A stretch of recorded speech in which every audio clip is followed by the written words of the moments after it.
Buenas tardes. En continuidad al segundo día de actividades dentro de la Semana de la Mediación 2021 organizada por el Poder Judicial del Estado de Nuevo León, el día de hoy contamos con la destacada participación de la maestra Marinés Suárez. Ella expondrá el tema necesidades de entrevistar a niñas, niños y adolescentes en el proceso de mediación. Antes de ceder el uso de la palabra a nuestra invitada de esta tarde, me voy a permitir dar una semblanza curricular de la trayectoria profesional de la misma. Ella es directora académica de Mediando Metálogos, docente y entrenador en universidades de Latinoamérica, España y Portugal. Formadora de mediadores. Cuenta con especialidad en mediación familiar, en modalidad de formación presencial, online o blended. En su experiencia cuenta con más de 25 años realizando mediaciones y formando mediadores de América Latina, España y Portugal. En su formación académica es máster en educación a distancia y licenciada en psicología. Cuenta con diversas publicaciones a nivel internacional abordando temas de mediación. En sus asociaciones profesionales pertenece a la Fundación Mediadores en Red y Mediando Metálogos. Fue galardonada con el reconocimiento Medalla a la Paz y la Concordia en México en el año 2006. Y esta tarde nos honramos con su presencia dentro de su exposición Necesidades de entrevistar a niñas, niños y adolescentes en el proceso de mediación dentro de la Semana de la Mediación 2021 del Poder Judicial del Estado de Nuevo León. Bienvenida, maestra. Bueno, muchas gracias, María Antonieta. Quiero agradecer a la organización, todo, por lo menos con Marta Garza, con quien he estado desde hace meses, uniendo todas estas posibilidades. Y bueno, muy contenta de estar en este momento acá con ustedes. Yo les decía recién que soy marinés, con todo ese currículum prefiero ser una marinesa seca. Digo que me presente como marinés, mediadora argentina, listo.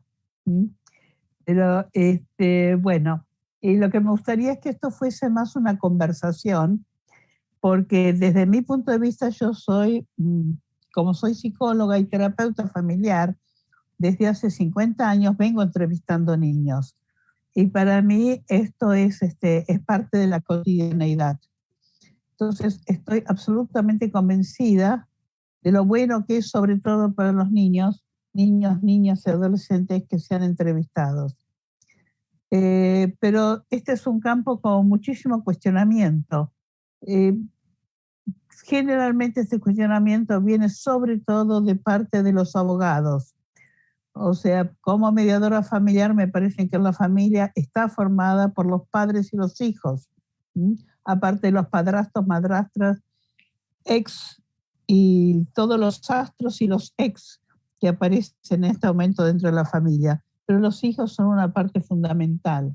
Entonces, no comprendo, más allá de esto, venirlo viviendo desde hace, 25, casi 30 años, estoy en el campo de la mediación, no comprendo esta negación, no sé qué es lo que pasa en México, exactamente en Nueva León, pero esta reticencia a entrevistar a los niños.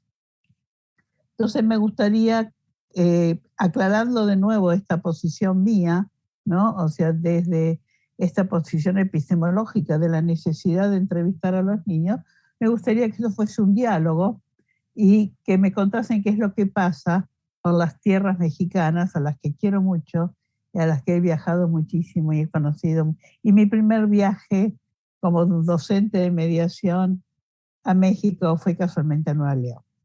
Pero bueno, voy a empezar a proyectar unas diapositivas. Les he pedido que me interrumpan, que hagamos un diálogo, que no sea esto una conferencia magistral, sino que no me molesta y contestaré todo lo que pueda, pero lo que no pueda, seguramente que me hacen preguntas que no puedo contestarlo. Si no tengo problema en decir no sé, déjenme pensar. ¿Vale?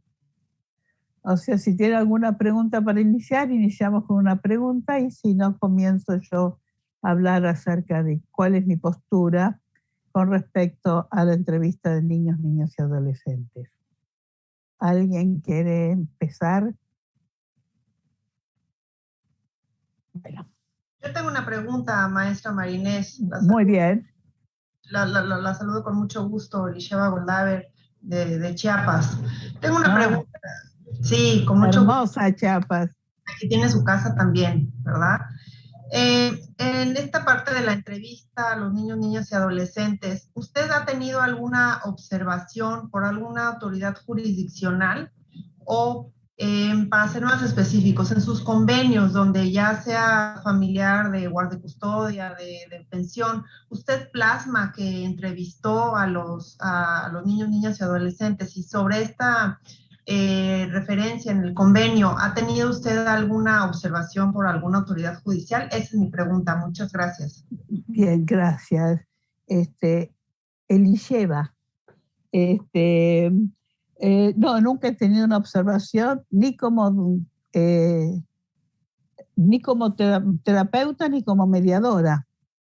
Estoy absolutamente convencida, es más, y esto parte, digamos, desde una perspectiva jurídica, ¿no? Yo no hice 2 años de derecho, pero bueno, y tengo mucha relación porque mi familia tiene toda que ver con el derecho, mi familia de origen, pero no entiendo por qué, habiendo una declaración de los derechos del niño desde el año 89, o sea, hace 32 años, aceptada por la mayoría de los países, que en su artículo 12 dice que los niños, niñas y adolescentes, los menores, decía en aquel momento, tienen derecho a ser escuchados en todos los asuntos que los atiendan. No entiendo por qué la mayor objeción para ver a los niños en mediación viene de parte de los abogados. No tanto de los jueces, sino generalmente de los abogados. Esa es mi experiencia en los distintos países en los cuales he estado trabajando. Hay dos autores que yo les recomendaría en este campo. Una es Lisa Parkinson. Con Lisa formamos el Club de las Abuelitas de la Mediación Familiar. Lisa es una extraordinaria mediadora desde el año 70 y tantos, o sea, Lisa me lleva varias décadas a mí, no de edad, sino de trabajo, y Lisa viene al campo del trabajo social, y el nuevo libro de ella, o el libro de ella, pero actualizado, tiene 2 capítulos fundamentales sobre la entrevista a niños, niñas y adolescentes y las razones. Y hay otro libro también buenísimo, de Ignacio Bolaños Cartuja, es el nombre correcto, que se llama Hijos alineados, padres alienados. Y es un estudio que es el producto de su tesis doctoral, que está basado, creo que nada más y nada menos que en 200 entrevistas a niños, niñas y adolescentes, una cantidad de entrevistas hechas en sede judicial en Madrid. Son 2 libros buenísimos para quienes tienen dudas desde este aspecto de entrevistar a niños. Yo sé que hay veces que dicen que no, que tiene que estar el defensor de menores, o no sé cuál es el nombre que tiene en México. Y en la Argentina, por ejemplo, hay algunas provincias donde no se podría ver a un niño si no está con el defensor de menores, lo cual me parece un absurdo, porque para verlo como terapeuta no necesito el defensor de menores. Para una maestra entrevistar a un niño no necesita un defensor de menores. Una psicopedagoga para ver en el colegio un niño no necesita un defensor de menores. Pero sí una mediadora, ¿por qué? ¿Qué es lo que se juega? ¿No?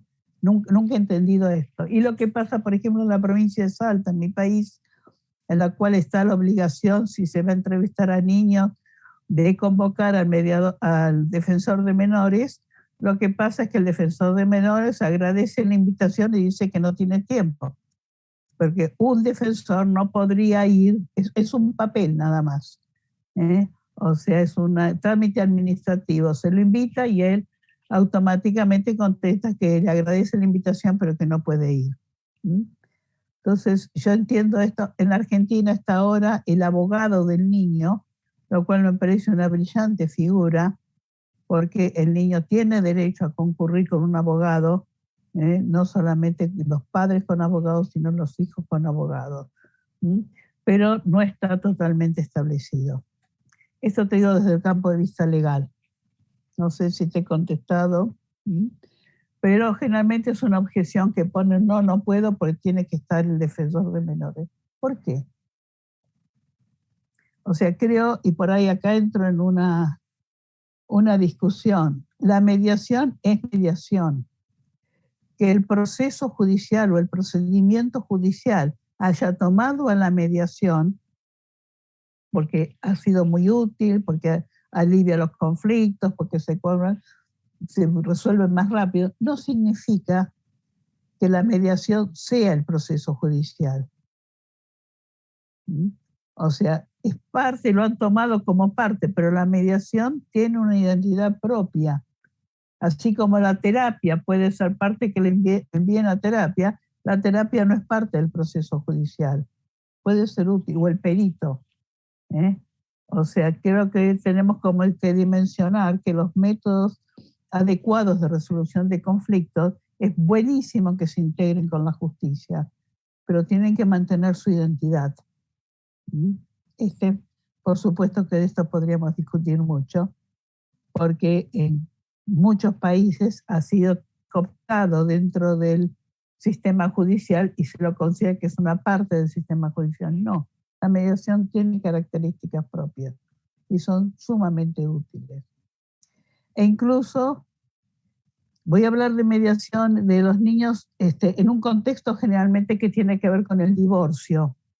Y esto como terapeuta sé que un mal divorcio causa serios problemas en los niños. Como decimos los psicólogos, son carne de diván, porque el mal divorcio de los padres afecta la salud mental de los chicos.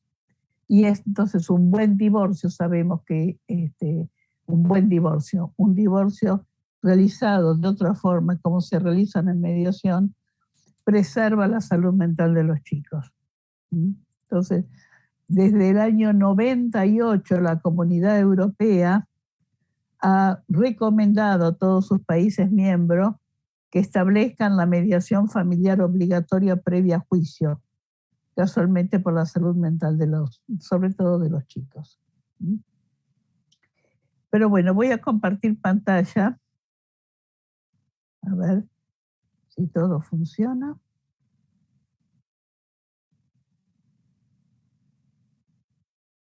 Ahí está. Bueno, con lo que acabo de decir, se dan cuenta que tengo una postura muy tomada a partir de esto, que puede no ser compartida, pero para eso estamos, para charlar sobre esto. Bueno, el tema central de esto es el interés superior de los niños, niñas y adolescentes, ¿no?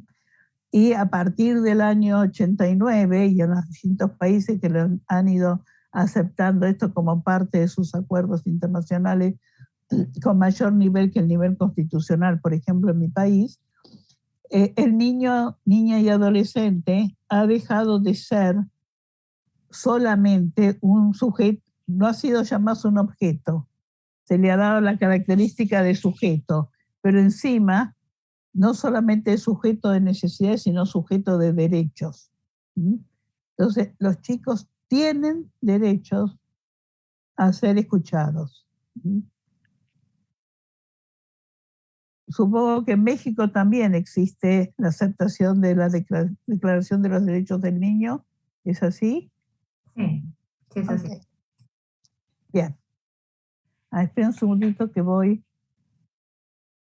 Yo lo sigo con 2 computadoras porque me gusta poder verlos, dado que la comunicación analógica para mí es fundamental. Entonces, cuando mire para ahí, estoy mirando la otra computadora. Quisiera hacer una diferencia que para mí es muy importante en la entrevista a niños, niñas y adolescentes, que es una entrevista con niños y que es una entrevista a niños. Y esta es una diferencia fundamental. Una cuestión es cuando hacemos una entrevista tipo familiar, donde invitamos a todos y entre ellos a los niños. Y otra cosa es cuando decidimos hacer una entrevista para conocer, depende del objetivo que tengamos, a los niños. ¿Mm?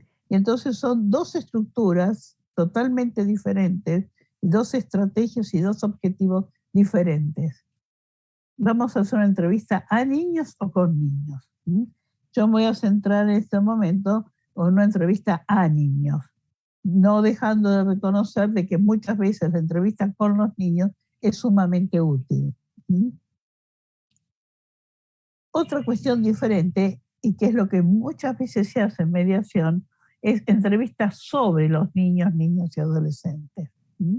O sea, se habla sobre los chicos, algunos ponen hasta una foto de los chicos, pero una cuestión es lo que dicen los padres acerca de los chicos y otra cuestión es cuando los chicos tienen voz propia. ¿Mm? Y pueden ellos expresar qué es lo que les está pasando. ¿Mm? Las entrevistas sobre niños es muy importante, fundamentalmente, en una nueva, yo diría, subtipo de mediación, o que es la coordinación de la coparentalidad. No sé si en México han tenido, sí, estuvimos hace unos años en uno de los congresos hablando sobre coordinación de coparentalidad. En realidad esto es una nueva forma de abordar los asuntos muy graves de relación entre los padres y que tienen a los hijos en el medio como trofeo, como presa. Y generalmente es un trabajo que se hace conjuntamente con el juzgado. El juzgado y un COPA. No es solamente un mediador. Para ser COPA hay que ser sí o sí mediador. No importa la profesión de base, pero sí o sí hay que ser mediador, pero aparte es un mediador muy especial, por eso será otro nombre COPA.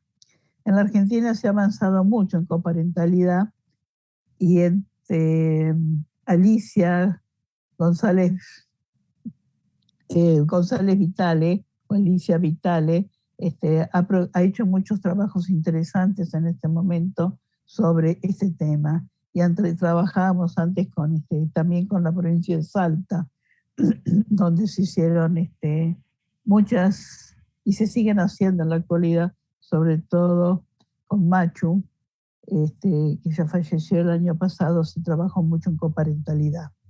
Pero esto es cuando se trabaja sobre, se hacen también entrevistas a niños, pero fundamentalmente se trabaja la coparentalidad. Y entonces son entrevistas sobre los niños, más que entrevistas de niños. No sé si entienden esta diferencia que estoy haciendo, ¿no? Porque la mayoría de las mediaciones familiares hacen entrevistas sobre los niños, pero no hacen entrevistas a los niños. Y algunos hacen entrevistas con los niños, pero no entrevistas a los niños. No es un juego de palabras. ¿Me siguen lo que digo? Bien. Gracias. Bueno. Como toda acción que vamos a llevar a cabo, para mí tiene 3 momentos. La preparación, la entrevista propiamente dicha y la evaluación de la entrevista. En la preparación, que ocurre en el antes, es un momento fundamental y tenemos que establecer cuáles son los objetivos.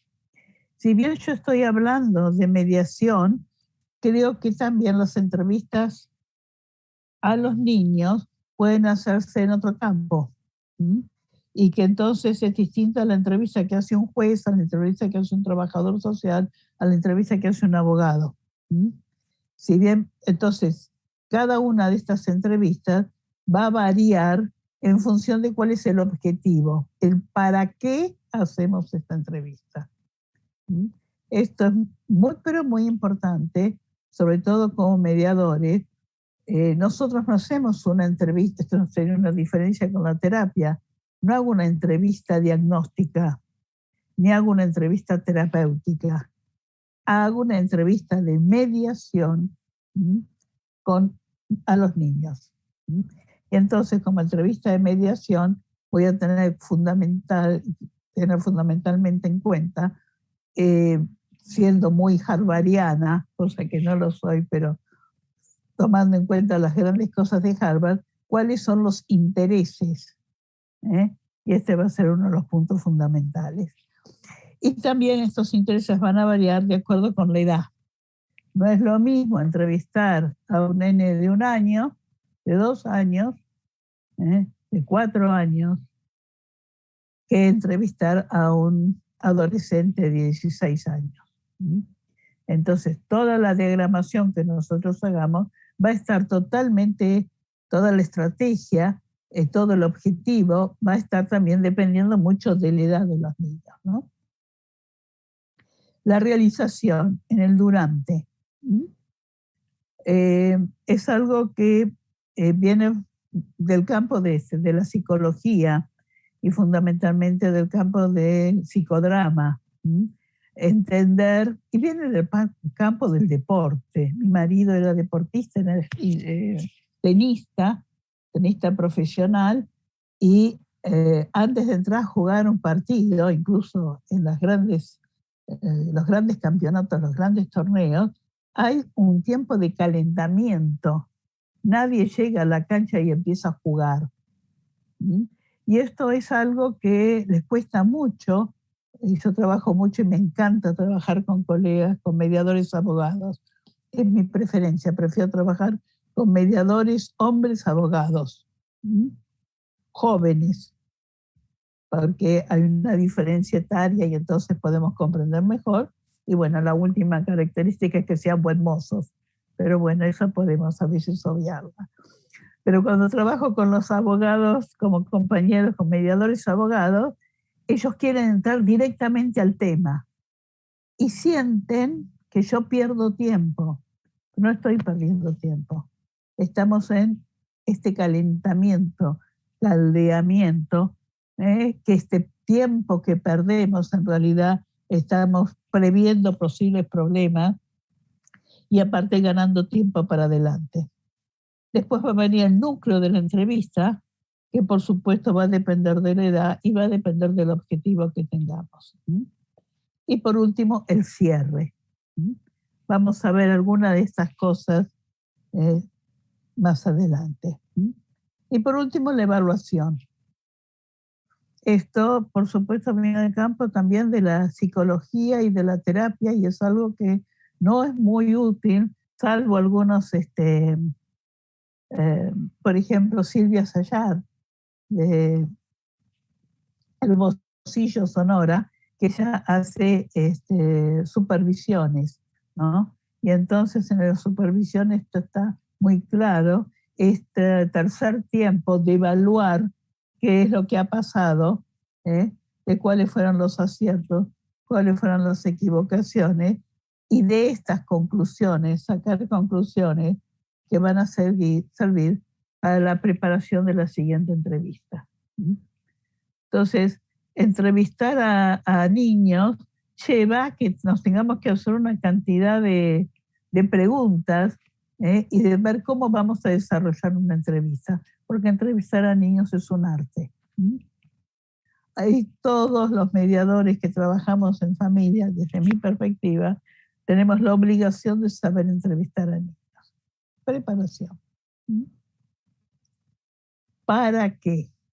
Esta es la primera pregunta que nos tenemos que entrevistar. ¿Para qué vamos a entrevistar a los chicos? ¿Cuál es el objetivo? Dentro de mi epistemología o de mi formación está la teoría general de los sistemas y la cibernética. Sabemos que pues, la teoría general de los sistemas dice que la cibernética es una parte de ella y la cibernética dice que la teoría es una parte de la cibernética.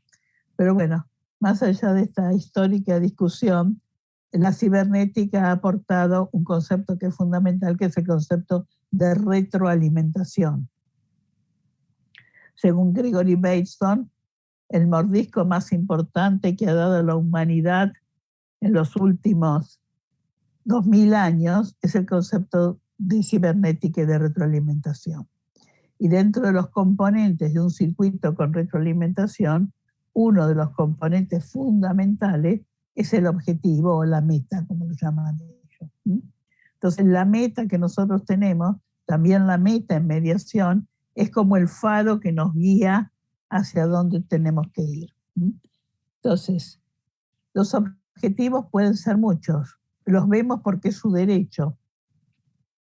Los vemos porque queremos conocer sus intereses. Este para mí es el principal objetivo que tengo como mediadora cuando estamos.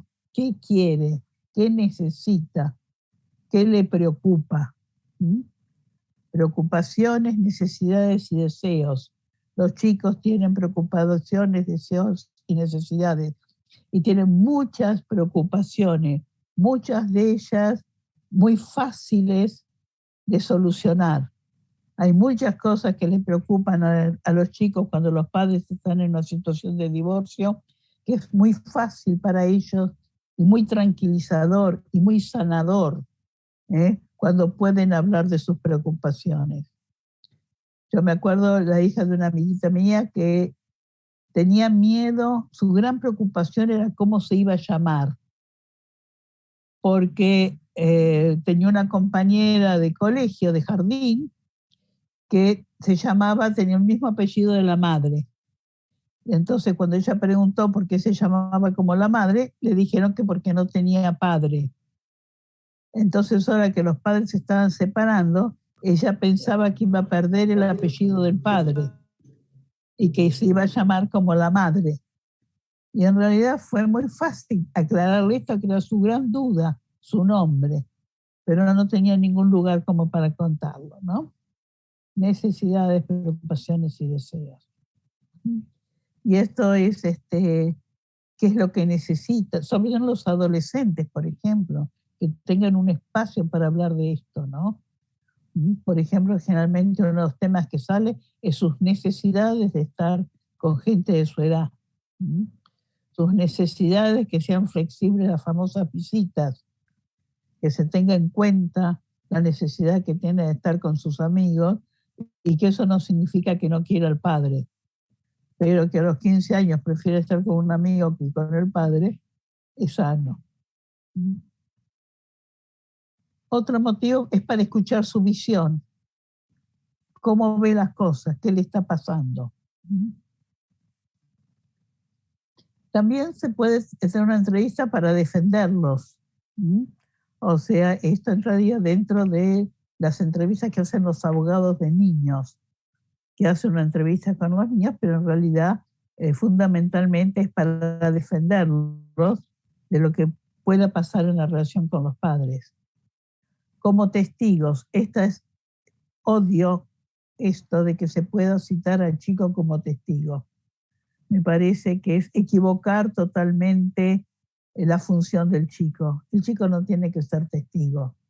El chico tiene padre y madre, no se lo puede llamar como testigo. Habrá casos excepcionales que se lo puede llamar, pero con muchísimo cuidado de qué es lo que le puede pasar a un chico en esa situación. Para educarlos, bueno, si esto puede ser válido dentro de un campo de la terapia, dentro del campo de la pedagogía, pero no es la función que tiene un mediador. Para educarlos están los padres son los padres y los mediadores no son los padres, salvo que quieran adoptarlos.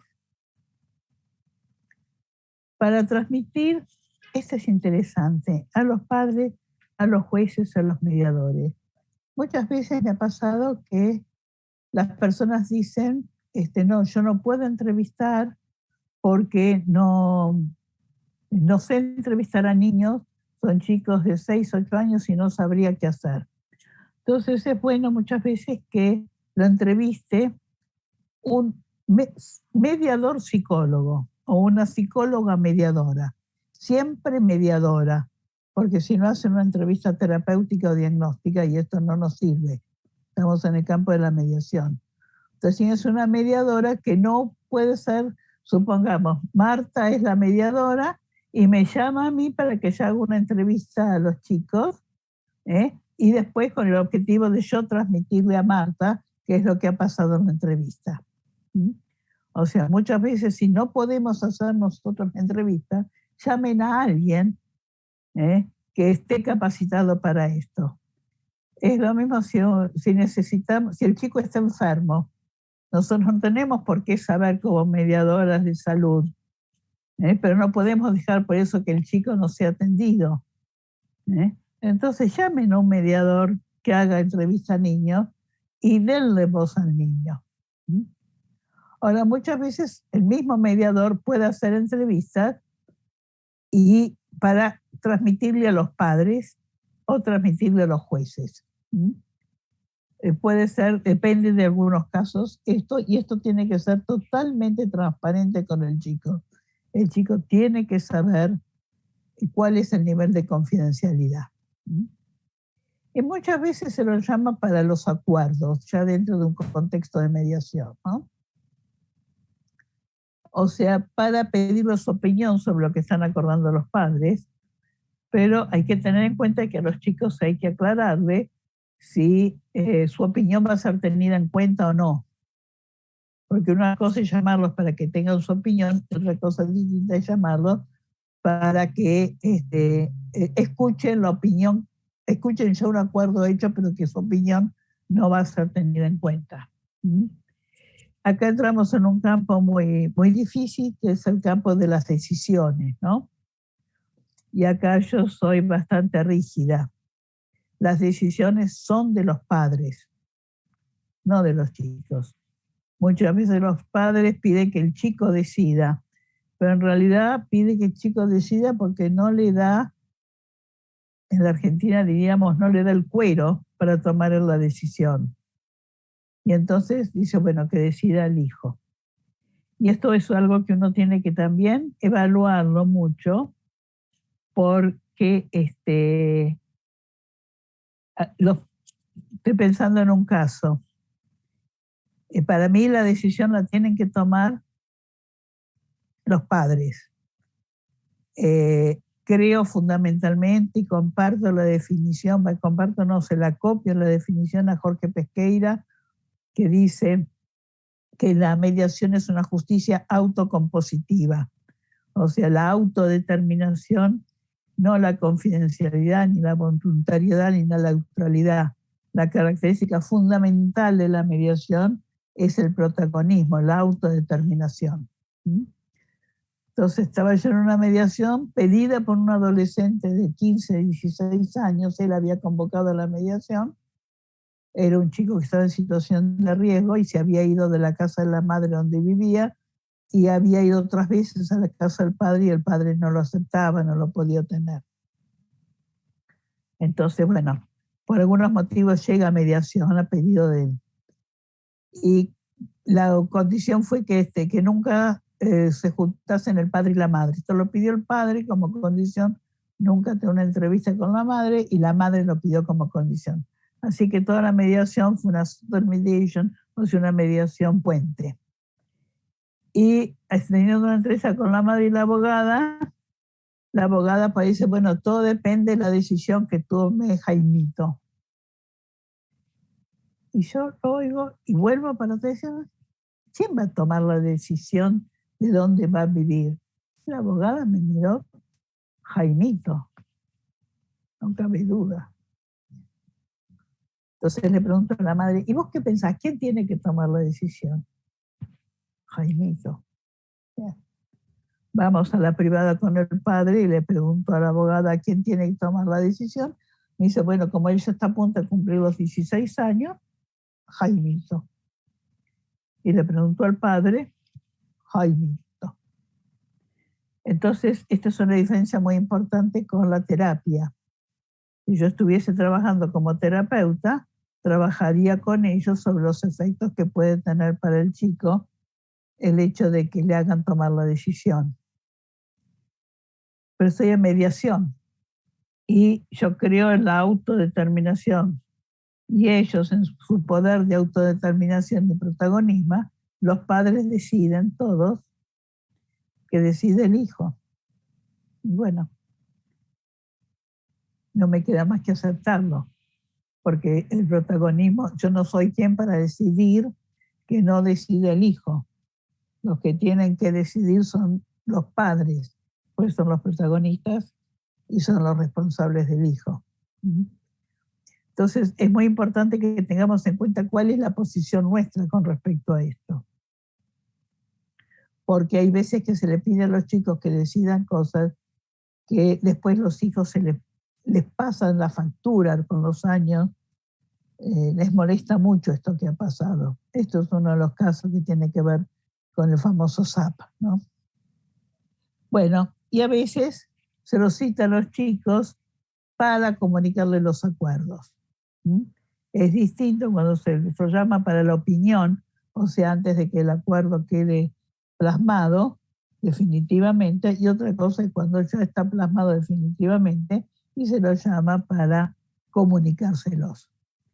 A veces los padres prefieren que estos acuerdos sean comunicados en una sala de mediación, porque entre ellos todavía sigue mucho lío y cuando le comunican el acuerdo puede ser, según opinión de ellos, no puede ser bueno para los chicos. No sé si a esta altura hay preguntas de la audiencia, si hay algo de ustedes, de Facebook. Yo sí tengo una pregunta. ¿Cómo preparar entonces, si comentas, bueno, la decisión de los padres? Los padres, pero me imagino que primero tienes que hacer una preparación con los padres para llegar a este momento en el que van a tomar en cuenta las opiniones sobre los acuerdos, sobre las opiniones de los niños y niñas y adolescentes. Porque sería arriesgado primero hacer una reunión con el adolescente cuando todavía no estamos en el mismo canal con ambos padres. ¿Qué se tiene que hacer previo para llegar ya a sentarse con ellos? Bien, buenísima pregunta, Marta. Ahora vamos a ver cómo generamos la invitación a los chicos. O sea, cómo se trabaja la invitación. Porque, ojo, que los padres pueden negarse a que veamos a los chicos. Y ahí podemos decidir nosotros si continuamos la mediación o no. Cuáles son los motivos por los cuales se niegan. Entrevistas, ahora vamos a eso. A niños o con niños, y vamos a tener en cuenta las edades. De 0 a 5 años, sí. De 0 a 5 años. Generalmente en esta edad, la mayoría de las veces son entrevistas con niños. O sea, a veces son casuales, a veces son llamadas, convocadas por algún motivo especial. Es increíble, o sea, para acá corre toda la comunicación analógica, lo que uno ve en una entrevista cuando están los padres con los chicos, es muchísimo más de que lo que los padres dicen de los chicos. Una cuestión que es muy, pero muy importante es que, yo acá estoy hablando de los chicos, ¿no? Pero que tengan un nombre. Por ejemplo, Lisa Parkinson hace que los padres cuenten cómo son los chicos, cómo es María, cómo es Pedrito, cómo es José. Que ellos cuenten cómo es. Y cuando los padres cuentan cómo son sus hijos, generalmente no hay situaciones de conflicto. Es más, se baja el conflicto que hay entre ellos cuando ponen a hablarse de los chicos. Pero en realidad es para tener una idea de cómo son, cómo los ven los padres, qué es lo que piensan. Desde los 5 años, generalmente hacer una entrevista con los padres, tiene que haber motivos para hacer esto y aparte capacidad. Los chicos de 0 a 5 juegan. Y acá todos los conocimientos de psicología son sumamente útiles. E incluso trabajamos mucho con gráficos. Y los chicos dibujan, y con lo que dibujan son producciones que tienen muchísima significación. Y entonces dicen, se necesita un psicólogo. No, no se necesita un psicólogo. Necesitan que sean mediadores que sepan leer un gráfico. Y yo durante muchos años fui docente en la universidad de la Cátedra de Psicopedagogía de la Cátedra de Técnicas. Y enseñaba a jovencitas, eran casi todas mujeres, algún hombre había por ahí perdido, les enseñaba a hacer una entrevista y les enseñaba a tomar test. Y las muchachitas de 19, 20 años aprendían perfectamente a leer gráficos. ¿Cómo me van a decir que gente de 50 años puede no aprender a leer un gráfico? O sea, hay que aprenderlo para hacer entrevistas con chicos. O si no, pedirle a una persona mediadora mientras que aprenden, porque esto es como parte del aprendizaje. Es distinto de 6 a 11. De 6 a 11 ya los chicos hablan.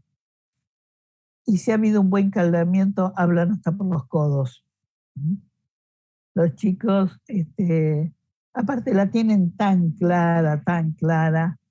Ellos viven 24 horas por día, 7 días a la semana con esos padres. Saben perfectamente todo lo que está pasando. La tienen clarísima. Y es bueno, dicen, no, pero es malo para los chicos que hablen porque es incluirlo. Los chicos están viviendo eso. Y es un lugar como para que puedan expresarse. Los padres en una transacción de divorcio no tienen tiempo para escuchar a los chicos, porque están muy angustiados con lo que le pasa, no porque sean malos padres. Yo digo que tienen pocas neuronas libres, y a los chicos les pasan otras cosas. Y con los adolescentes de 11, 18 años es otra cosa, no es más fácil. Uno tiene que darle el tiempo, el caldeamiento al adolescente, bancarse los silencios y tratar de comprenderlo y hacerle sentir que este es un lugar para ayudarlo a él. Y es un lugar para que nos cuente lo que por ahí quiere que le contemos a los padres.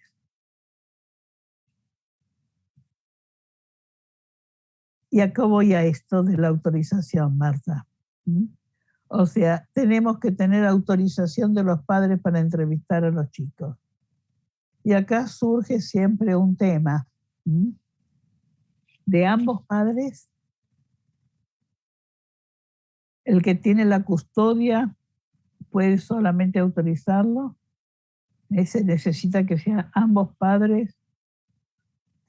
Si un padre se niega a que tenga la entrevista, el chico se pierde el derecho. Surgen una cantidad de preguntas que tendríamos que conversarlas en cada caso particular, ¿no? Y de lo que tenemos que ayudarlos a que esto sea una invitación. Y tenemos que ayudar a los padres a que se preparen de cómo se lo van a decir a los chicos, de qué es lo que le van a decir. Sobre todo si trabajamos dentro de un juzgado. Para un chico entrar a un juzgado es, sobre todo si sabe leer, puede asustarse mucho. Entonces, ¿qué les van a contar los padres de quiénes somos nosotras? ¿Qué les van a contar de qué es la mediación? ¿Cómo se lo van a decir? ¿Se lo van a decir los dos juntos? ¿Se lo van a decir la madre? ¿Se lo va a decir el padre? ¿Cuáles son las preguntas que puede hacer el chico? ¿Cuáles son las respuestas que ellos le darían? ¿Cómo se hace para invitar a los chicos a que vengan a ese espacio? Para esto tenemos que haber ganado la confianza de los padres. Tenemos que haberle transmitido que esto es para beneficio nada más que los chicos.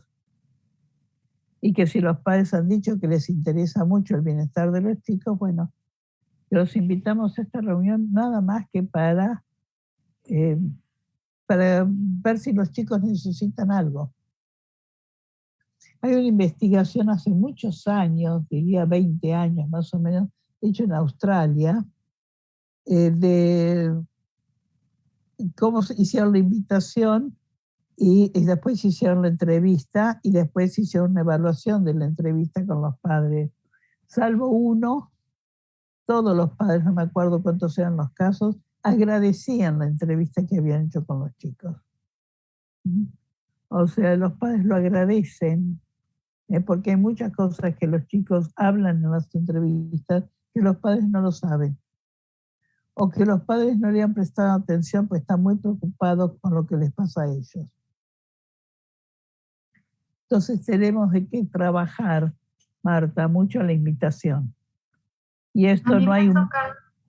Perdón, a mí me ha tocado que desde cuando les pregunto, y no sé si los demás compañeros tengan la misma percepción, cuando les preguntamos si les han compartido qué es lo que vinieron a hacer al centro de mediación o al instituto, la mayoría dice que no, ¿verdad? O sea, desde ahí yo creo que es la participación el cambio de cultura de los padres para abordar qué les platican y cuál es el objetivo que van a lograr dentro de lo que están haciendo, trabajando de una manera conjunta para ver las necesidades y cubrir todas las necesidades que ahora en adelante cambia la constitución de la familia, pero que padre y madre siguen presentes y seguirán presentes en la vida de sus hijos, que yo creo que es una de las preocupaciones que tienen los hijos constantemente. Y creo que desde ahí tenemos un reto también a seguirlo, lo digo desde mi perspectiva del Estado de Nuevo León, en lo que me ha tocado a mí la experiencia. Ahora, también tenemos otras preguntas, por ejemplo, dice, ¿cuál sería el paso a seguir o protocolo para abordar a un menor en mediación? Que es lo que estamos platicando. Y luego, cuando se advierte violencia intrafamiliar, ¿qué hay que hacer? O si existe alienación parental, ¿qué procedería en esos casos? Bien, son muchas preguntas y muy interesantes todas. Sí, hay un protocolo que va a depender también de la edad de los chicos, ¿no? Y entonces esto va a llevar a que por ahí los veamos a todos juntos. Primero, es una diferencia con la terapia familiar. En la terapia familiar yo usualmente veía toda la familia entera al principio y después me quedaba con los padres. Pero mi primera entrevista era verlo todo. Y por supuesto lo que me encantaba hacer, porque era lo que más material me daba, era hacer una entrevista en la casa, porque no se portan igual los padres y los hijos en la sala de mediación que en la casa. Y como terapeuta lo que me gustaba era hacer una entrevista en el peor horario de la familia. O sea, supongamos en el horario del almuerzo antes de que los chicos vayan a la escuela. Porque ahí está lo que pasa en la familia. Cómo se manejan estas cosas, los gritos, los enojos, todo lo que pasa. Porque muchas veces en la sala de mediación, en la sala de terapia, los chicos están preparados para portarse bien. Pero bueno, a mí me gusta hacer una entrevista en terapia todos juntos y después me quedaba trabajando con los padres. En mediación no. En mediación trabajo mucho con los padres y después hago la invitación a los chicos. Esto tiene que ver con la preparación y para que los padres estén convencidos que esto va a ser bueno para los chicos. Y entonces vamos a armar un protocolo. Por ejemplo, puede ser que los veas, supongamos que hay 4 hermanos, 2 grandes y 2 chiquitos. Bueno, que los vea todos juntos y que después me quede, supongamos, con los grandes y después con los chiquitos, o que los vea de a uno. Nunca voy a ver al niño problema individual solo, si no veo a los otros hermanos. Esto es uno de los cuidados muy importantes que tenemos que tener. Si quiero ver por algún motivo al niño problema solo, voy a ver a los otros hermanos también. Pero puede ser que decida verlos de a uno, puede ser que decida verlos por una cuestión de edad, puede ser que los decida verlos por una cuestión de género, o sea, los varones por un lado y las mujeres por el otro. Va a depender en función de los criterios de la familia. Pero todo esto tiene que ver con la preparación que voy a hacer y el para qué los estoy viendo. Entonces, si quiero saber las necesidades e intereses, bueno, es posible que los vea todos juntos primero, preguntarles qué está pasando y qué es lo que quieren, cuál es el objetivo. ¿Mm? Y a lo mejor después, si veo que hay uno que se habla todo y los demás no hablan, bueno, el objetivo sería hablarlos de a uno. ¿Mm? Esto va a depender de la familia. No sé si te he contestado con esto, Marta. Sí, perfecto, muy bien, muy claro. Muchísimas gracias. Bien. Y acá viene la realización de la familia, ¿no? Y vamos a tener, perdón, había muchas más preguntas. Una de las preguntas muy importantes es la de SAP. El síndrome de alienación parental, en realidad, por eso les recomiendo el libro de Iñaki Bolaños, que tiene que ver con estos casos. En realidad no es una característica nosológica de la psicología. Es un síndrome que no es síndrome, que viene de parte de la justicia. O sea, un señor Gardner, quien le pasó un mal manejo de los hijos y su separación, y a partir de esto inventó el síndrome de alienación parental. Esto no quita que no hay situaciones en que se den esta apropiación generalmente por la madre del hijo. Pero bueno, todo lo que dijo Gardner, la verdad que es un error brutal, ¿no? O sea, incluso Gardner dice que en los casos graves, lo que habría que hacer es sacarle el hijo a la madre y dárselo al padre, aún por la fuerza. Entonces, si uno se pone a pensar en un chiquito de 11, 12 años, que es el momento más difícil, ¿no?, para la alienación parental, cuya madre le ha hablado pestes del padre. El padre es algo así como un monstruo. Y lo sacan de la madre, que es la buena, y lo llevan a vivir con el monstruo, a la fuerza. ¿Qué le puede pasar a esa criatura? El síndrome de alienación parental, Iñaki habla del síndrome de alienación familiar, porque todos están jugando un juego, incluso los hijos. En realidad es un lugar donde pierden todos. Y los que más pierden son los chicos y también los padres. Lo que muchas veces se da es que cuando los chicos llegan a los 16, 17 años, critican fuertemente a la madre y a veces hasta no se lo perdonan por haberla privado del padre. Y critican fuertemente al padre por no haberlos defendido, no haberlos buscado, no haber hecho lo imposible para que los hijos convivieran con él. O sea, no le perdonan al padre que no los haya sabido reclamar. Tu madre no me dejaba, ¿y vos quién eras para que mi madre no te dejase? Si hubieses querido, lo hubieses logrado, me abandonaste. Entonces pierde la madre, pierde el padre y pierde el hijo. Y hay veces que no quieren, o sea, ya llegado a los 30 años, no le perdonan a la madre el haberle privado toda la infancia de compartir con el padre. Entonces, es un tema serio, es un tema que necesita un trabajo importante, pero no hay que quedarse con las categorías del SAP. Porque parecería que son las madres todas tontas y los hombres, o las madres todas brujas y los padres todos tontos. Las madres brujas que se quedan con los hijos y los padres tontos que no lo saben reclamar. Y esto no es así. O sea, creo que uno tiene que tener cuidado porque en realidad se patologiza en el juzgado.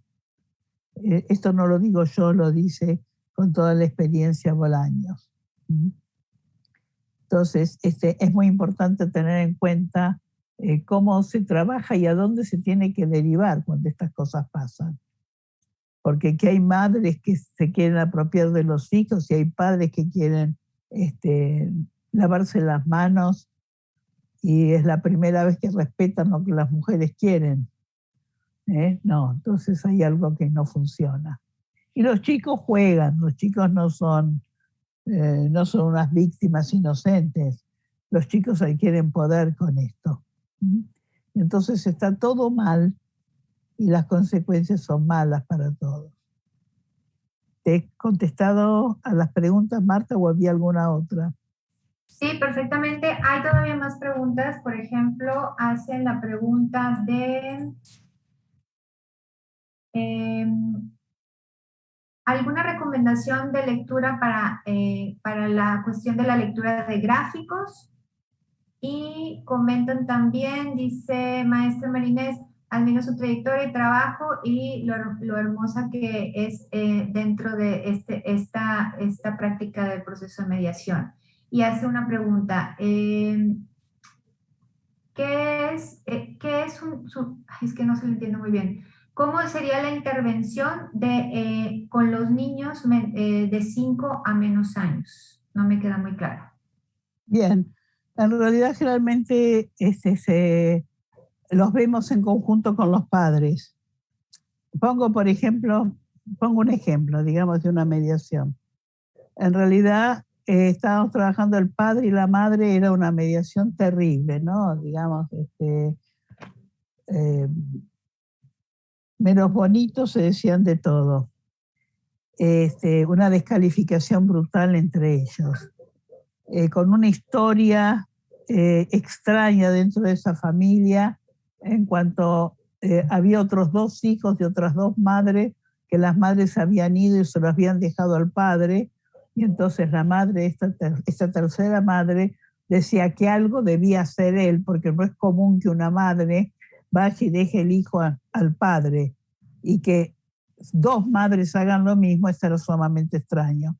Entonces lo que ella tenía miedo es que le robaran la nena en este caso. Y el padre se quejaba de que la madre no hacía nada más que descalificarlo. Y se demoró la mediación, una mediación larga, se demoró y la nena estaba con los hermanos mayores que tenían que ir a la universidad.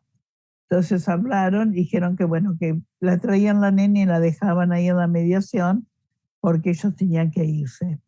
Entonces llegó la nena a la mediación, saludó al papá con un abrazo, saludó a la mamá con 2 abrazos, la mamá se la sentó en la falda y la nena estaba peinada con una palmerita, tenía todo el pelo acá con un copete. Era más divina la mocosa, tenía 2 años y medio, una cosa así. Y entonces, mientras que la madre hablaba, le sacó el copete, la despeinó, le hizo una cola de caballo atrás y siguió hablando. O sea, toda la sensación era una descalificación total de cómo, sin decir una palabra, de cómo venía la nena. O sea, todo lo que el padre hacía realmente estaba mal. Y en otra mediación, en otra reunión, nos trajo una bombacha, una calza, no sé cómo llamarlo, de la nena que estaba manchado. Entonces, qué padre desprolijo y sucio que era que tenía la nena. O sea, todo era, y bueno, y esto se ve en la danza que hacen los padres. U otro padre que la nena quería ver qué era lo que pasaba, estábamos transmitiendo la mediación en una pantalla, y entonces le dijeron que era esa máquina que había, esa filmadora, entonces le dijeron que se veía en una pantalla grande, y la nena quiso ir a ver qué pasaba en la pantalla grande. La nena estaba ahí porque no tenían dónde dejarla. Y entonces le dijimos que le dijera algo a la nena, y el padre dice: yo te amo, Evangelina, te amo, te amo. Dicen que era impresionante ver esa cara y que la nena se conmovió toda y cuando volvió se subió a la foto del padre. O sea, uno ve cosas de relación desde la comunicación analógica que es increíble, ¿no? O el encuentro, por ejemplo, de este chico que decía que los padres decían que tomase la decisión. No, a una de las entrevistas tiene que venir la madre con el nene, no sabía dónde dejarlo, un nene de 18 meses, y cuando el nene ve a su hermano, se salta de los brazos de la madre, va corriendo al hermano y lo abraza en las piernas, ¿no? A un hermano de 16 años. Y bueno, son una cantidad de cuestiones que uno ve ahí tranquilamente qué es lo que pasa en la familia. Con respecto a libros, hay un libro muy viejo, muy viejo, de Lowenfeld, viejísimo, de cuando yo estudiaba, que se llama Desarrollo de la capacidad creadora. Es un libro muy lindo acerca de técnicas gráficas. Son 2 tomos, Desarrollo de la capacidad creadora, Lowenfeld. Hay un libro muy bueno, buenísimo, de 2 catalanas que se llaman Montserrat Sastre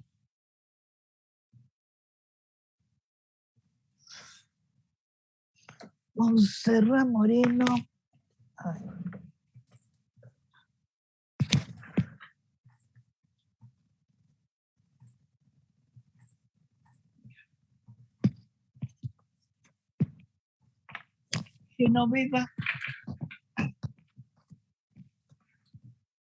Genoveva Sastre y Montserrat Moreno, de Editorial Gedisa, que se llama Resolución de conflictos y aprendizaje emocional.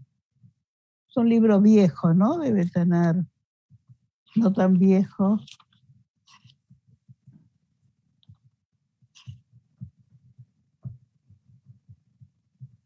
...2002. Es un libro muy bueno para todos los que trabajen con niños, y para que vean cómo es sobre trabajos hechos en escuela con niños con aprendizaje emocional. También esto puede resultarle muy útil, pero muy útil. ¿Quedó alguna pregunta, Marta? Sí, está.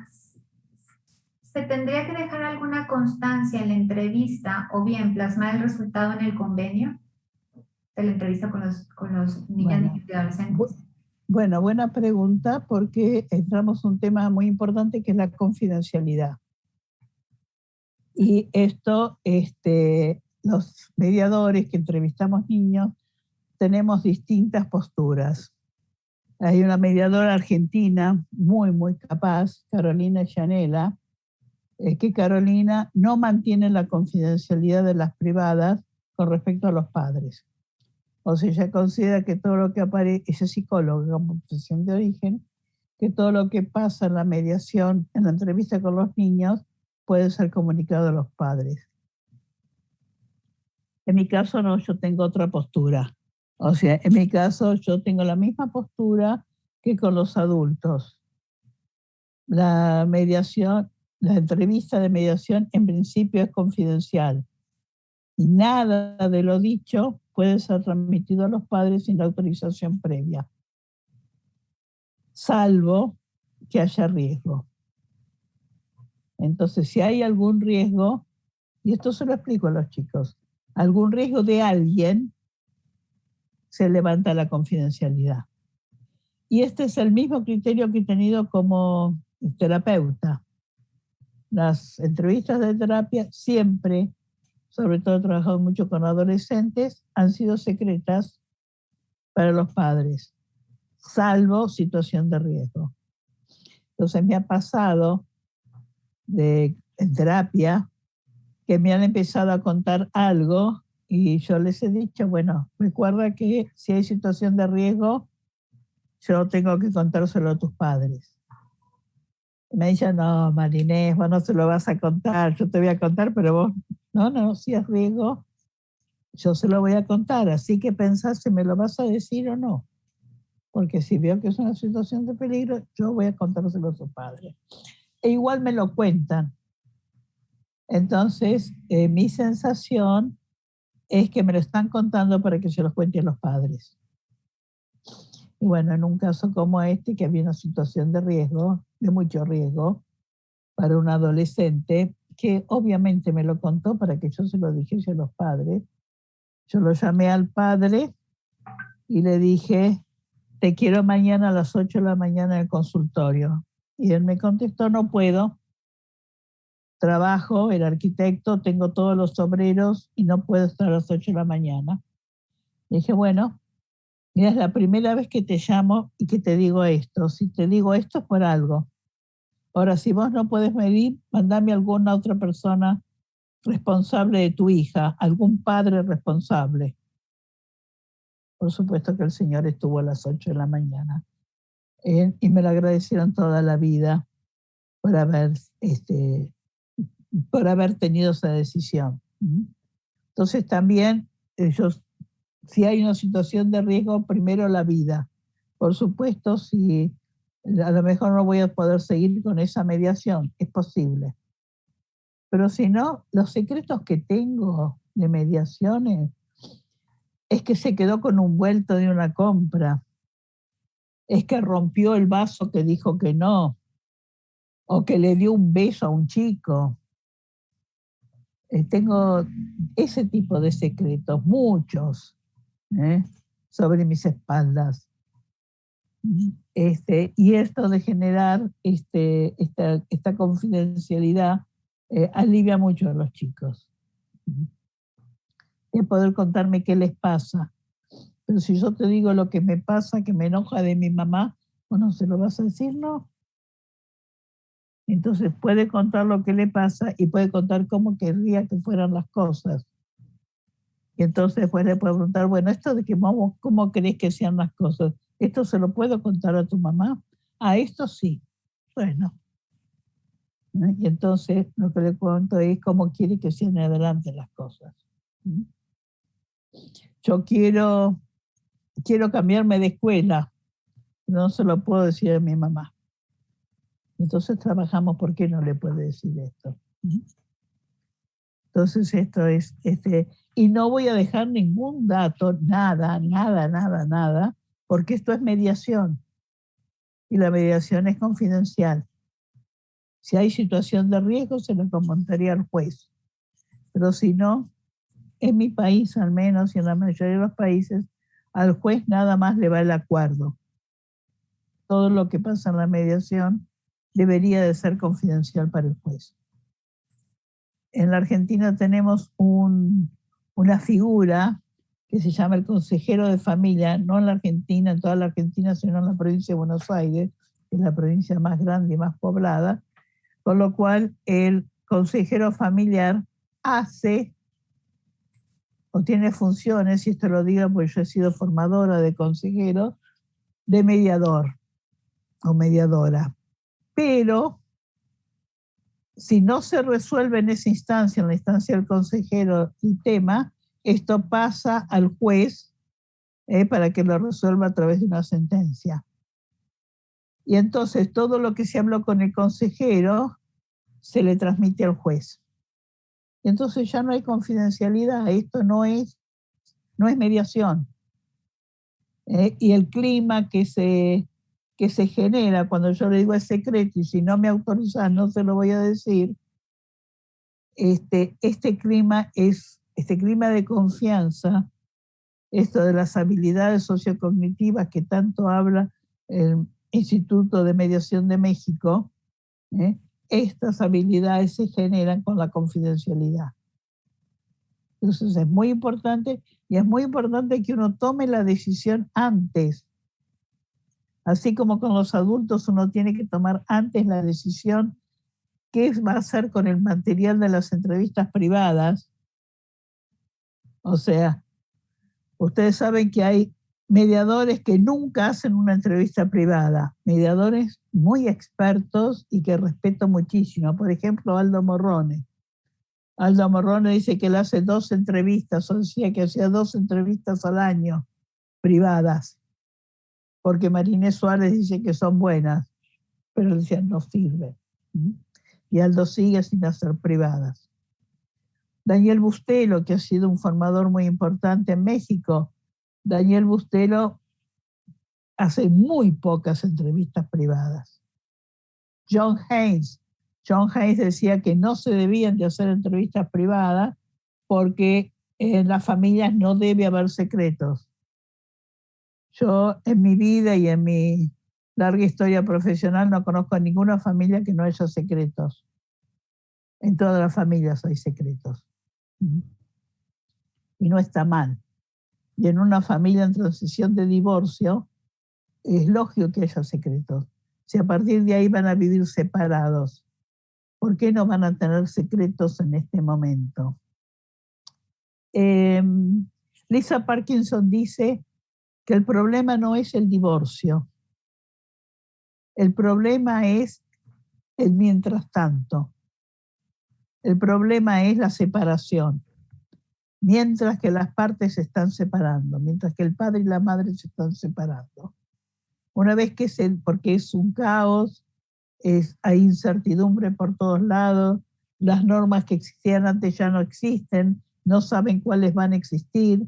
Entonces todo esto es una situación imposible de no pasar, pero de mucha incertidumbre. En cambio, una vez que surge el divorcio y que se hacen los acuerdos, ya la familia con otras normas, pero empieza a funcionar y los chicos tienen certeza.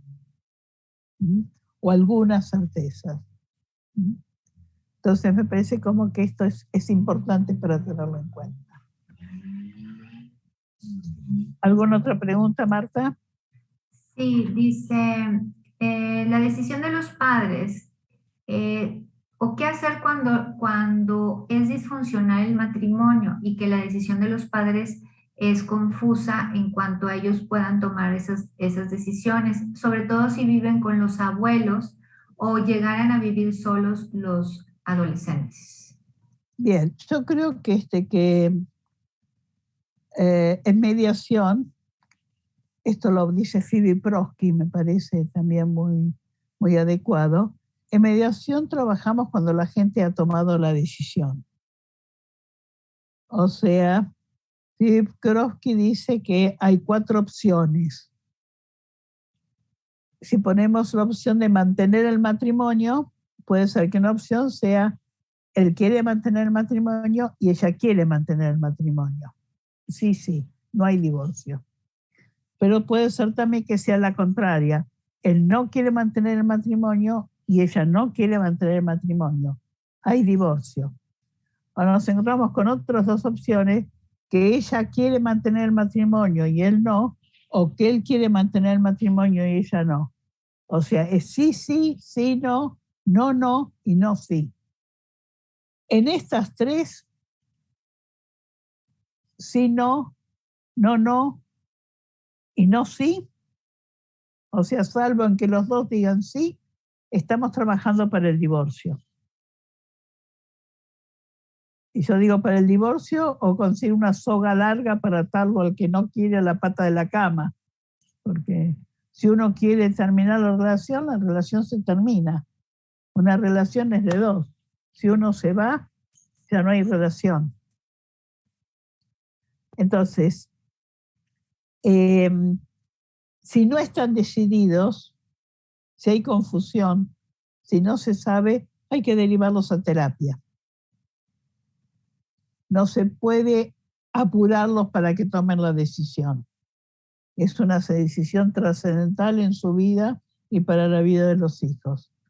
Tiene que ir a otro contexto a tomar la decisión. Cuando estén decididos a divorciarse, pues que vuelvan. Cuando estén decididos a vivir juntos y quieren ver cómo pueden compatibilizar, buenísimo, pueden venir a mediación. Pero si uno sí y otro no, estamos ahí danzando y no se sabe qué hacer. En una mediación con Francisco Dien, Francisco le pregunta a ella, ¿vos querés que fulano vuelva a la casa? Y ella lo mira, piensa y le dice, a veces sí y a veces no. Entonces no podemos trabajar con ellos mientras que ella no sepa si quiere divorciarse o no. Esta es mi forma de pensar, ¿no? Comparto esto, de que bueno, si están indecisos, no es el lugar la mediación, ni podemos presionarlos. Hay otras técnicas, otro espacio para ir a trabajar esto. Y después que venga la mediación. No sé si he contestado a la persona que hizo esta pregunta. Yo creo que sí. Aunque a ver si lo vuelve a preguntar o a decir algo, te aviso. Ya no hay más preguntas ahorita. Bien. Bueno, muy poquitito, muy rapidito, porque creo que ya estamos sobre la hora. Tenemos los 3 momentos: el caldeamiento, el núcleo y el cierre. ¿Mm? El caldeamiento es un punto fundamental. Para mí, la mediación con los chicos va a depender de este caldeamiento, ¿no? O sea, generar empatía, generar confianza, generar la escucha, generar el lenguaje, cómo vamos a hablar. ¿Mm? Hay veces estamos trabajando con chicos chiquitos y la edad no nos da y los huesos nos permiten, uno tiene que sentarse en el suelo. Con los chicos están sentados en el suelo. Es muy importante la altura que tengamos. ¿Mm? Esto es un largo trabajo de Virginia Satir. Y lo que necesitamos es tiempo. Es muy importante. No podemos apurarlos. Uno tiene que acoplarse a los chicos, no los chicos a uno. Y después de esto de necesitar tiempo, ¿saben qué más necesitamos? ¿Mm? Más tiempo. Mucho más tiempo. Los chicos tienen un ritmo. Tenemos nosotros como expertos que adecuarnos a esto. Entonces a lo mejor hacemos una entrevista, pero a lo mejor necesitamos 2 o 3, hasta que el chico entre en confianza. Y esto yo creo que son cuestiones que entran en contra de los tiempos de la justicia. Y es importante que los jueces entiendan esto. Un juez argentino, un ex juez argentino, decía que el mejor lugar para resolver los conflictos es la mediación. Y decía una cosa que me parece genial, la dice todavía, Eduardo Cárdenas. Él fue varias veces en México. Tiene varios libros encima, un libro que se llama Violencia en la pareja, muy, muy interesante, con una postura que a lo mejor no la comparto 100%, pero muy interesante, aparte de su experiencia hecha con miles de casos en 28 años como juez de familia. Y lo que dice Eduardo es que un acuerdo de mediación no es un contrato cualquiera, es un proyecto de vida. Me encanta esto, ¿no? Y los otros días Francisco Díez decía que cuando las personas están tomando una decisión, nos permiten estar ahí en ese borde que tiene que ver con su futuro, ¿no? O sea, y sobre todo en familia, esto es sumamente importante. El núcleo, esto es muy importante, el núcleo de la entrevista, o sea, vimos el caldeamiento, que es la preparación, cuáles son las temáticas, cuál es el objetivo, para qué estamos entrevistando, y nuevamente el tema de las edades. ¿Cómo vamos a organizar la entrevista en función de las edades? Y por último, porque quiero abrir las preguntas, el cierre de una entrevista. Entonces, el cierre tiene que ver con que a lo mejor hicimos una entrevista, pero con esto que necesitamos más tiempo, continuará. O sea, hicimos esta entrevista con los chicos, posiblemente decidimos hacer otra entrevista con los padres, o otra nueva entrevista con los chicos, o los vimos todos juntos si queremos verlos por separado. O sea, va a haber otro espacio para reunirnos. Entonces, hay un cierre que es un cierre abierto, muy abierto. También puede ser que sea un cierre definitivo. O sea, tuvimos esta entrevista y no va a haber ninguna más. Lo cual no lo sabemos, si podrá haber alguna más o no. Y por esto es importantísimo, como dice Uri, generar un puente de oro. O sea, con los chicos tenemos que dejar abierta la puerta para que en cualquier momento puedan llamarnos. A lo mejor somos la única persona que ha podido escucharlos. Y esto lo dicen los chicos. ¿Sabes qué? Vos me escuchaste. Con vos puedo hablar. Esto es muy común que lo digan los chicos, ¿no? Entonces, a lo mejor no se animaron a decir algo que los preocupa. A veces hay situaciones de abuso que no se han animado a decirle. Entonces, siempre dejar tendido un puente de oro. ¿Qué quiero decir con esto?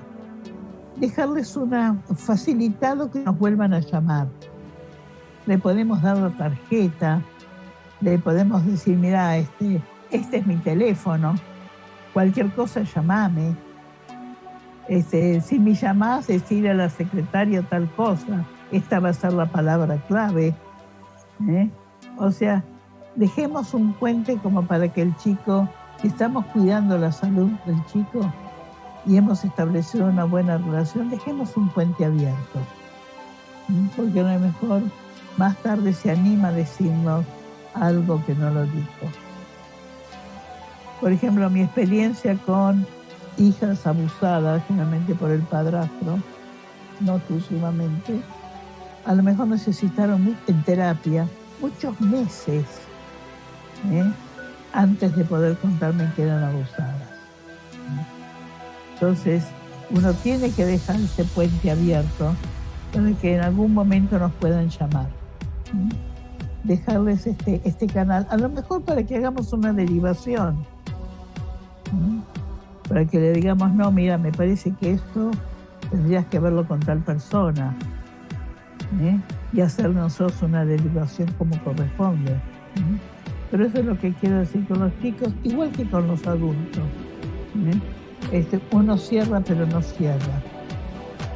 O sea, como decía Freud, es interminable a lo mejor la mediación.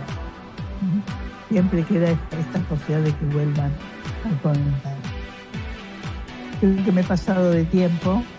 No sé si hay alguna pregunta más. Quedaría más por hablar, pero lo dejo acá. Okay. Sí, tenemos otra pregunta. Dice, ¿cuál es el protocolo en Argentina para hacerle llegar a un juez una situación de riesgo? No sé cuál es el protocolo. En la Argentina tenemos, es igual que México. Tenemos provincias en lugar de estado. Y en el caso de Argentina, cada provincia es la que maneja, tiene sus propios códigos y la justicia está ubicada, digamos, organizada por provincias. Por ahí puedo decir en provincia de Buenos Aires, ¿dónde podría uno hacer la denuncia? Pero por ahí a veces el mediador es la persona que puede, si estableció una buena relación con los chicos. Uno tiene que pensar que los chicos, cuando los padres se están divorciando, los padres no los escuchan. Y no porque sean malos padres, sino porque están desbordados con la problemática que tienen. La situación más estresante de la vida, incluso dicen que más que la viudez, es el divorcio. Entonces, los padres están viviendo una situación de sumo estrés. A lo mejor somos nosotros el puente para que los chicos nos contacten.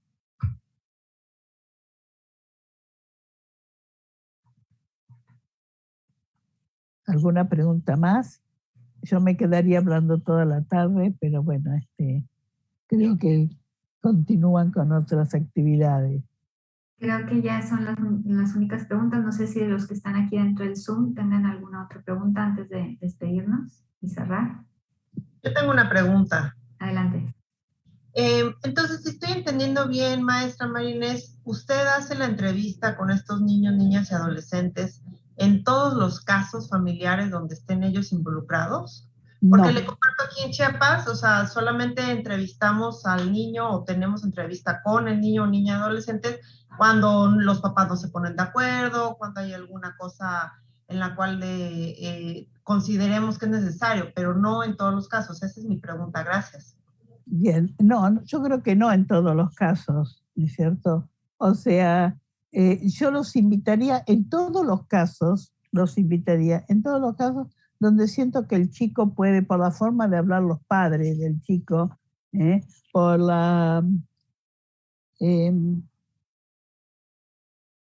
por cómo los padres vibren con el chico. Uno se da cuenta si hablan sobre el chico o si hablan del chico. Entonces, en estos casos, cuando hablan sobre el chico, y parecería que hubiesen hablado un manual del hijo perfecto o un manual del hijo desastroso, entonces lo llamo. Pero si los padres se ponen de acuerdo ellos y uno los ve, por ejemplo, y dice, no, los martes no, los martes para ellos se tela. Sabéis que es muy importante también, tenés razón, el martes no. Bueno, veamos entonces si y uno los ve como están combinando, no necesito, porque los padres son los que tienen que hacerse cargo de la educación de los chicos.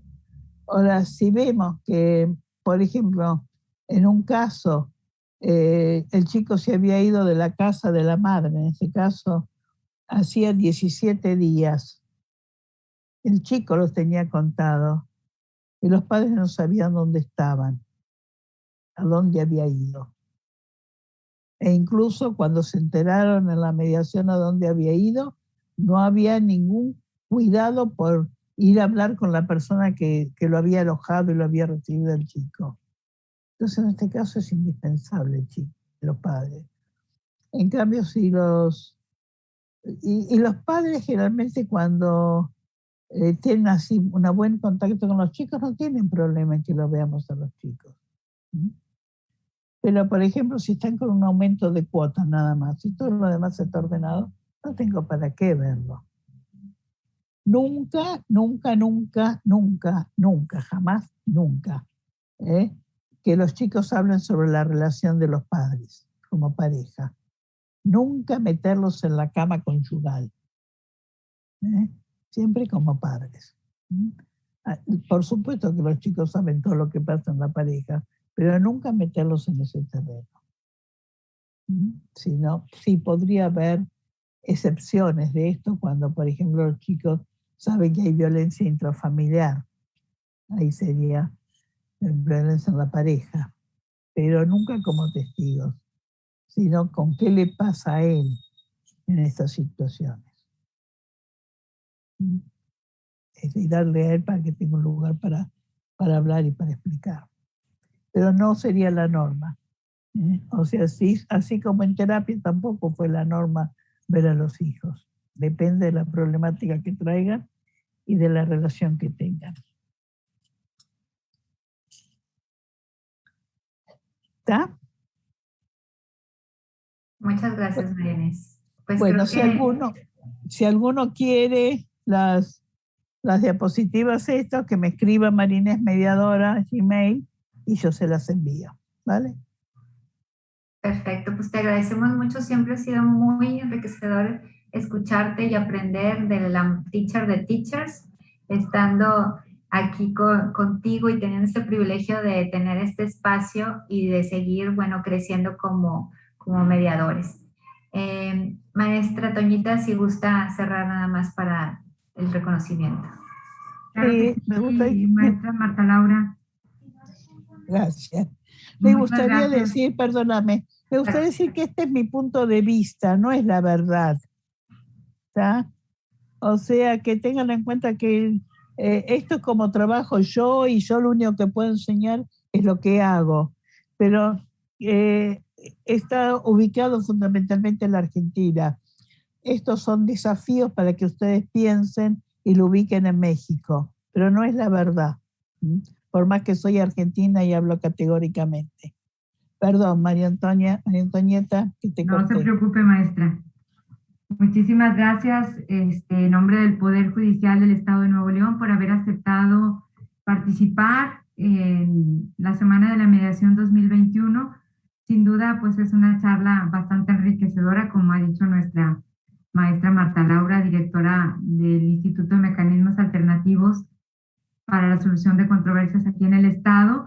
Y pues agradecemos mucho, mucho todos sus conocimientos, compartir sus experiencias, esa interacción que ha tenido con todos los participantes. Definitivamente, pues ha resultado algo bastante positivo.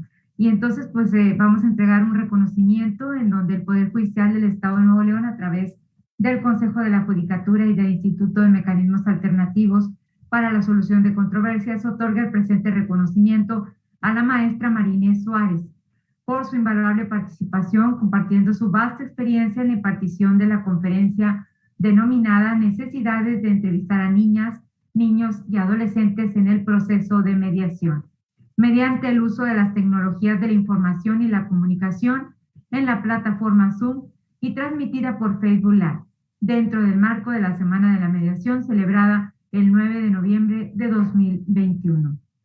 Lo suscribe nuestro magistrado presidente del Tribunal Superior de Justicia y del Consejo de la Judicatura, maestro José Arturo Salinas Garza, y la maestra Marta Laura Garza Estrada, anfitriona de este evento.